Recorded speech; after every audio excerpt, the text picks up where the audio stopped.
اسرائیل کی زبان ہے، جس میں محبت، مٹھاس اور اپنائیت کی ایک خاص خوشبو محسوس ہوتی ہے۔ اب اس خوبصورت زبان میں اپنے جذبات اور وطن عزیز کے پاکستان کے لیے اپنی محبت کے اظہار کے لیے میں دعوت دینا چاہتا ہوں محمد ناصر کو کہ وہ اسٹیج پر آئیں اور اس پیاری اسرائیل کی زبان میں اپنے خیالات کا اظہار کریں۔ محمد ناصر۔ ونسلم ونصلي على رسول الكريم اما بعد فاعوذ بالله من الشيطان الرجيم بسم الله الرحمن الرحیم۔ مہمانان گرامی اور اساتذہ کرام تے میرے عزتدار سجنوں، السلام علیکم۔ اج میں جڑے موضوع تے گل کرن دا موقع دتا گیا وہ ایک کامیاب قوما دا راز کردار سازی ہے۔ من سنن والے عزتدار بندے، دنیا دی تاریخ اس گل دی گواہ ہے کہ قوما دی عظمت دا راز صرف دولت دی طاقت ہی نہیں بلکہ اس قوم دے بندے دے اعلیٰ کردار دی وجہ ہے۔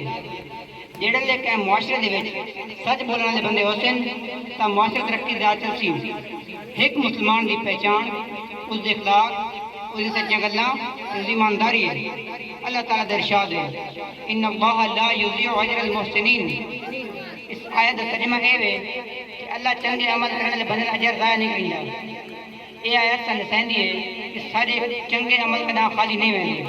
رسول اللہ صلی اللہ علیہ وآلہ وآلہ وسلم کی حدیث ہے اکمل المؤمنین ایمانا احسن خلقا۔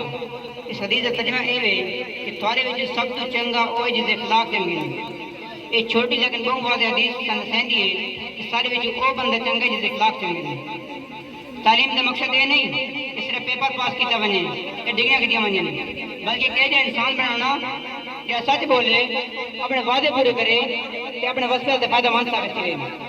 ایک طالب علم اگر وقت کا پابند ہے، استاد طلب کریندا ہے، اپنے ماں باپ کی خدمت عزت کریندا ہے تو اج تو چنگے کردار کی بنیاد رکھنی شروع کر دیتی ہے۔ مان سنن والے عزتدار بندے، اج سے 3 وعدے کرنا کرتا ہے۔ پہلا وعدہ ہے کہ ہمیشہ سچ بولسوں، جھوٹ نہ بولسوں۔ دوسرا وعدہ ہے کہ امانت کے خیال نہ کرے سوں۔ تیسرا وعدہ ہے کہ ہر مشکل وقت ایک دوسرے کے کام آسوں۔ جیڑے سارے یہ 3 سے وعدہ پائے ہوئے ہیں تو سارا معاشرہ خود بخود ترقی دی راہ چلسی۔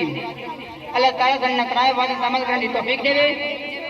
پاکستان، قائد اعظم، السلام۔